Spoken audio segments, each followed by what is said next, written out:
We're still talking about red blood cell formation, erythropoiesis, but this time we're going to start talking about the regulations and requirements.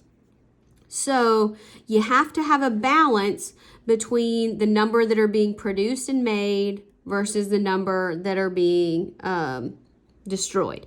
If you don't, you can have too few, so not enough red blood cells. The result of that would be tissue hypoxia. So hypoxia, that would be O2 deprivation. So it's sort of like the tissue suffocates.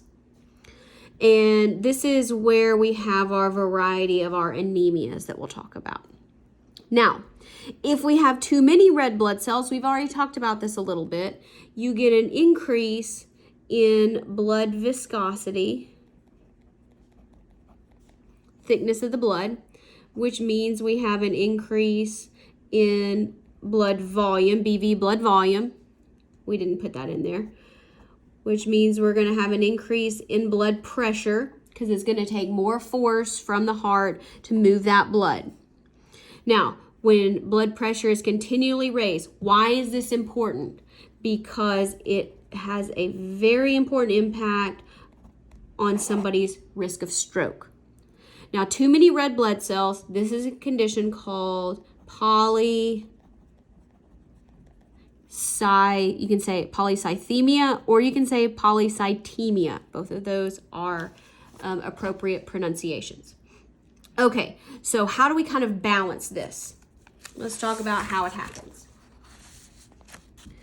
Happens through hormones. Here, there's a little bit of a cascade. So we have a decrease in oxygen in the tissues. This is our condition over here. So this can happen for several reasons. We can have a lower number of red blood cells. This can happen if we have some sort of anemia, or if we have a hemorrhage, blood loss. It can happen due to lung disease, like pneumonia. It can happen due to altitude. So as you go up in elevation, like up in the mountains, there's not as much oxygen in the air. Or it can happen because you have increased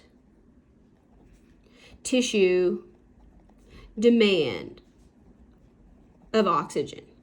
This happens like when you're doing exercise, aerobic exercise. So walking, running, riding a bike, swimming, those sorts of things. So if you have less oxygen in the tissues, that means the kidney cells, kidney's a type of tissue, they also become hypoxic,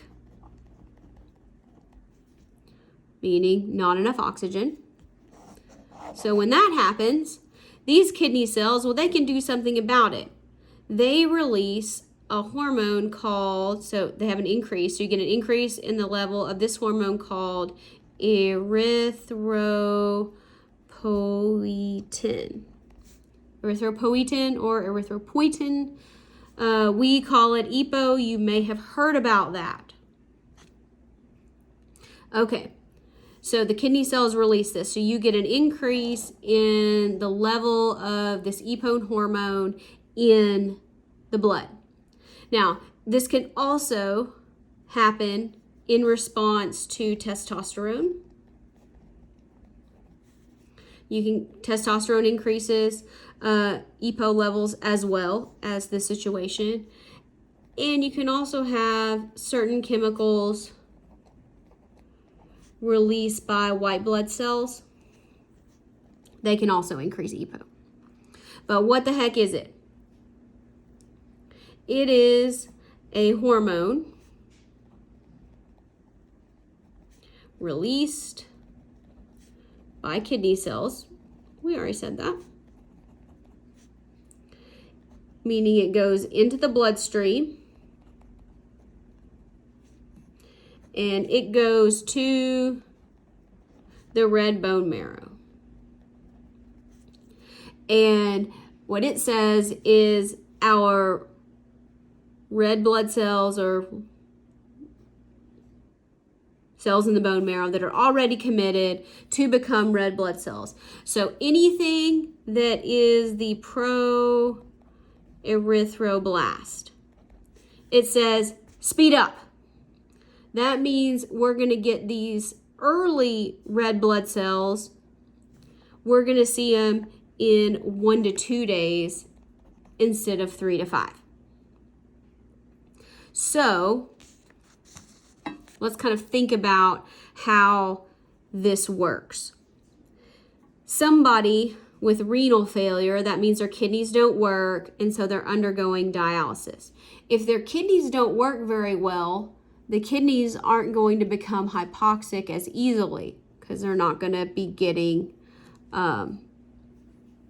as much blood. They're not going to be filtering things as well. So if this is not happening, you're not getting as much EPO there. So patients undergoing dialysis, they have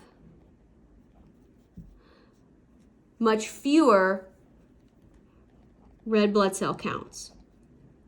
And if you measure it, they would have below half normal. So what do? We tend to give them EPO systemically. Now,